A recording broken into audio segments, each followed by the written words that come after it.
My name is Benita Iradikunda and I am a ex or former pupil from Firrhill High School. It's been a long time since I was there. It's been about 6-7 years maybe. But yeah, since news has come to light and the article that was posted on the Edinburgh Evening News, I feel like I kind of want to say something and want to express my own experiences of being at that school and my own experiences with the teachers and their lack of awareness or willingness to kind of do anything or make any changes. After having discussions with my sisters as they went to the school as well, we've collectively made a statement of our individual experiences, and we've collectively discussed how we felt at the time and how things made us feel and what kind of happened. So I'm going to be reading you a piece because I feel like I really hope this message gets across to the people it needs to, and I hope that the families that are going through the difficulties right now, I hope that they find some kind of, not so much comfort, but I hope that they get the justice that they need, and I hope that the school realises that it's not a new issue. It's been 10 years, 15 years, 20 years plus, like, that this has been going on, and they need to do something now. So I will be referring to some quick notes that I've got down here. Can't remember everything in my head. So we have titled this piece 15 at Firrhill. And one thing that I want to highlight within that is the fact that when I had my difficulties at the school, I was 15. When my sister had her difficulties, she was the same age. The current kids that are going through that are 15.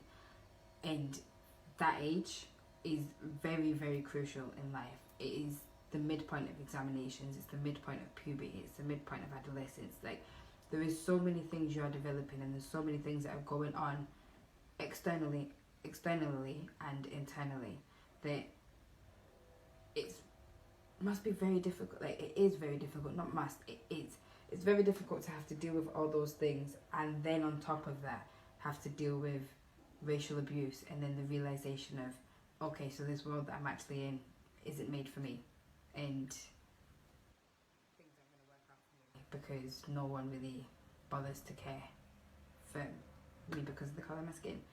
And that's the harsh things that I think you have to try and teach yourself out of as you grow old. So yeah, I'll start reading.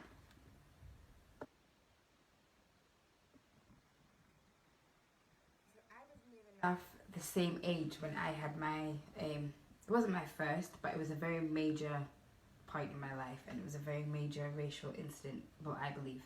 So, but yeah, I was about 14, 15, round about in between third and fourth year, and this interaction then led to a physical altercation between me and the perpetrator, and a fight broke out in school.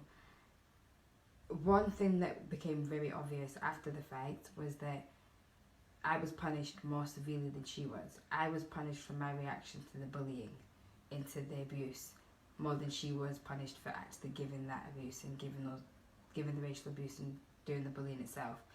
And even after the incident, it seemed like the school's policy to address the issue was to kind of host a one-for-all PowerPoint, and that was it. And had a small conversation with the guidance teacher in PSE, and that ticked the box. That was all they felt that they needed to do. And at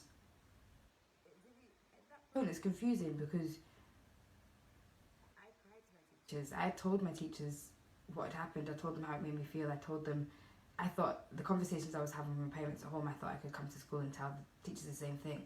But then when you're doing that, and then the teachers don't do anything, but then I was still in isolation from other classes and things like that, like, because I was one that fought. It just kind of makes you think that, like, it's not, they don't see it as big of a deal as what we see it. They don't understand it in the same way that we understand it.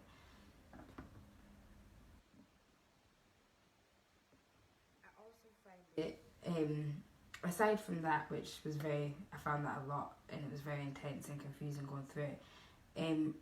One thing that I find very bizarre is that a pupil that is threatening to rape and murder someone purely due to the colour of their skin is still able to go about their educational life, living without any fear of getting in trouble, without any fear of being attacked, without any fear of being abused, whilst the victims that he is threatening are being told to still learn at their capacity and whatever, but then also be in that building within fear, and who knows what could happen.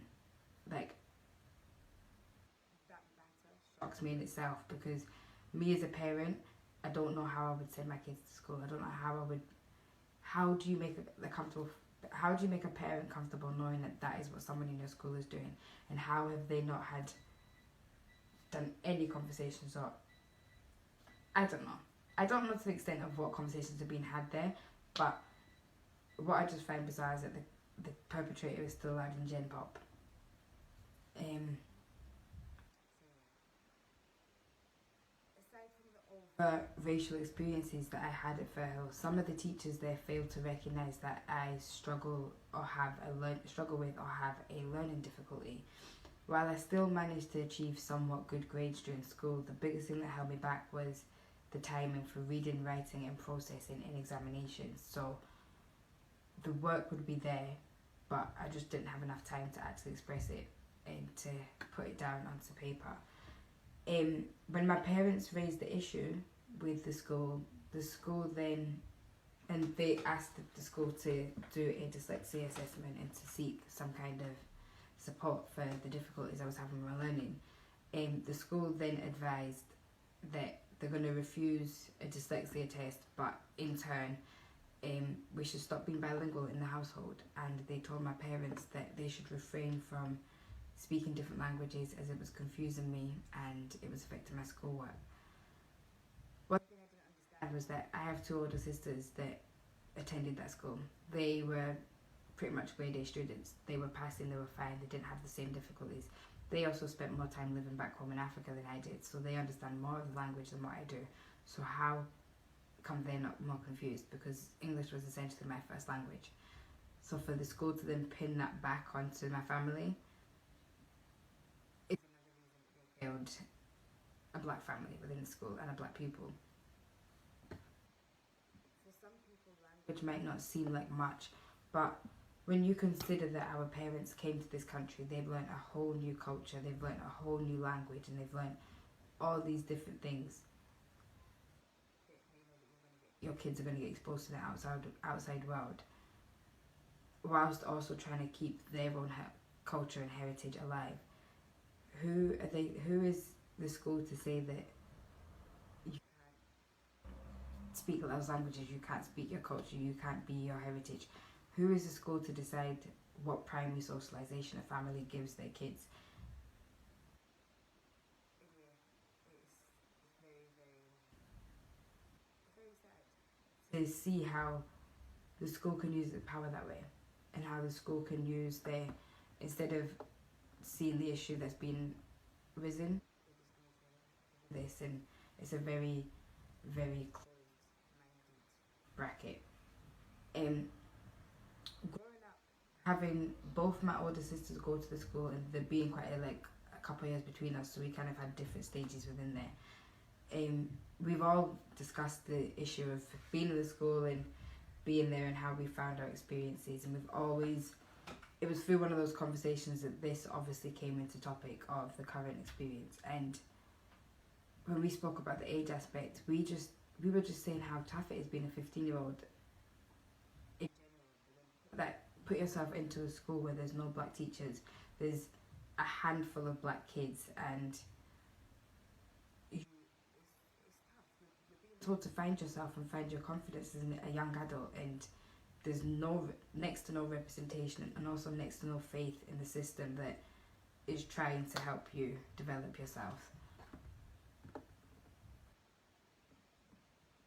When I asked my older sister, she had she's 6 years older than me, so when she finished high school, I had started. So I wanted to see if there was any big differences of her time or generation that were there compared to my time or generation that were there. But what she had said was that she was around the same age. Sorry. Sorry.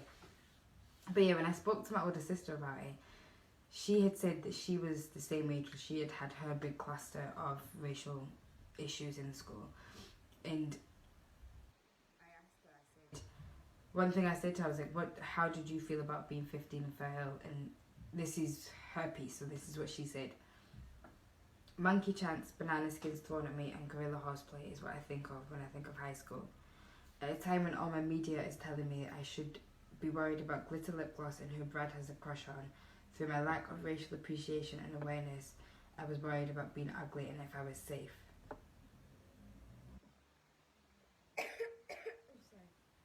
Got a tickle in my throat there. She continues to say, as a black child, you learn from an early age not to trust authority, but like any school, Firrhill chorused on the mantra of community learning and security. As a shy child, it took a lot to report to teachers what was happening, but the lack of a surprise following the deathly silence of my peers. 15 years later, I can see the imposter syndrome that I can't shake, the respectability politics I have internalized, and the microaggressions that continue to slice. My heart goes out to the pupils at Firrhill, feeling the pain that you did not create. You are bigger than this, and the world is yours.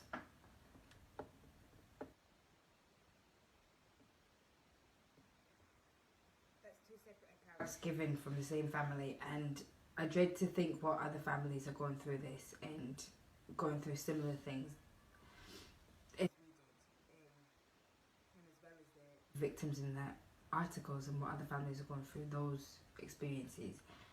My thoughts and prayers are going out to them during this time. Like, I'm really thinking about them hard, and I just want to highlight to everyone that even the teachers, 15 years is such a crucial time for intellectual, social and emotional development, and we urge Firrhill High School to do better and to take the issue of race seriously. You can't hide from it any longer. There's a 15-year account, a 10-year account, and a now account. It's now or never. It's at a point where what's going to happen? What happens if one of these kids gets murdered? What happens if one of these kids gets raped? And it could be on one of the teachers' backs that one of the teachers had the opportunity to stop it. They had it's a duty of care to have done something to implement that. It shouldn't have to say someone's name at a protest.